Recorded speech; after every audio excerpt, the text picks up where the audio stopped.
Assalamualaikum warahmatullahi wabarakatuh. Salam sejahtera kami sampaikan kepada Bapak dan Ibu sekalian. Semoga Bapak Ibu dimanapun berada, selalu dalam keadaan sehat walafiat. Amin ya Rabbal Alamin. Nah, baik Bapak dan Ibu, untuk lebih lanjut, mari kita simak dan cermati bersama ulasan dalam video berita ini hingga akhir, agar supaya Bapak dan Ibu dapat memperoleh informasi atau berita secara lengkap dan tidak gagal paham. Menpan RB Rini ungkap tantangan seleksi P3K 2024. Honorer jangan kaget. Menteri Pendayagunaan Aparatur Negara dan Reformasi Birokrasi Rini Widiantini mengungkapkan masalah yang muncul pada seleksi P3K 2024. Menpan RB Rini menegaskan bahwa salah satu prioritas utama pemerintah saat ini adalah menyelesaikan masalah tenaga non-ASN atau honorer yang terdaftar di Pangkalan Data Badan Kepegawaian Negara. Dikatakan, pelaksanaan pengadaan P3K 2024 dilaksanakan dalam 2 periode. Seperti sudah pernah disampaikan bahwa bagi tenaga non-ASN atau honorer yang tidak lolos seleksi P3K 2024 tahap 1, dapat mengikuti seleksi tahap kedua. Pendaftaran ini untuk memberikan kesempatan seluas-luasnya bagi tenaga non-ASN, khususnya yang terdaftar dalam database BKN, agar dapat mengikuti seleksi baik pada periode pertama maupun kedua, ujar Menteri Rini dalam rapat koordinasi percepatan penataan tenaga non-ASN melalui seleksi P3K tahap 2, secara daring, Senin 30 Desember, dikutip dari keterangan resmi Humas Kemenpan RB. Namun, kata Rini, dalam pelaksanaannya, pemerintah menghadapi tantangan. Salah satunya ketidaksesuaian usulan formasi P3K 2024 dengan data honorer di database BKN.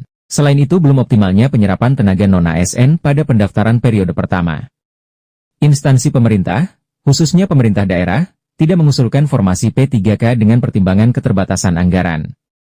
Untuk mendorong percepatan penyerapan tenaga non-ASN menjadi P3K, Kementerian Pan-RB telah mengeluarkan keputusan Menteri Pan-RB nomor 634/2024 tentang kriteria pelamar pada seleksi P3K bagi tenaga non-ASN yang terdaftar dalam Pangkalan Data BKN tahun anggaran 2024. Kriteria ini mencakup tenaga non-ASN yang dinyatakan tidak memenuhi syarat pada seleksi administrasi P3K tahap 1, TMS pada seleksi administrasi pengadaan CPNS, serta non-ASN database BKN yang belum mendaftar pada pengadaan ASN.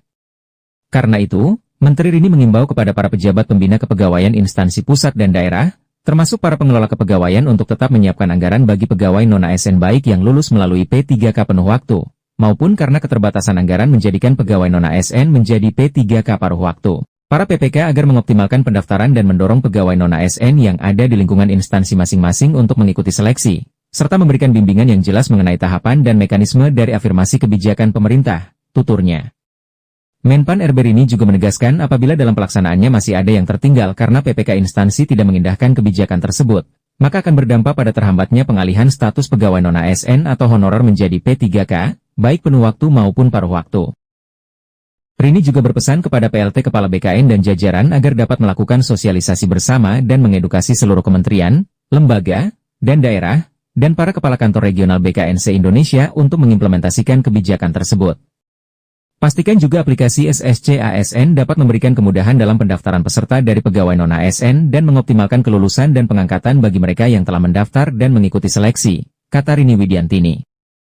Untuk mengetahui update berita terbaru terkait tenaga honorer, jangan lupa untuk terus ikuti perkembangannya dalam channel ini, dengan cara, tekan tombol subscribe.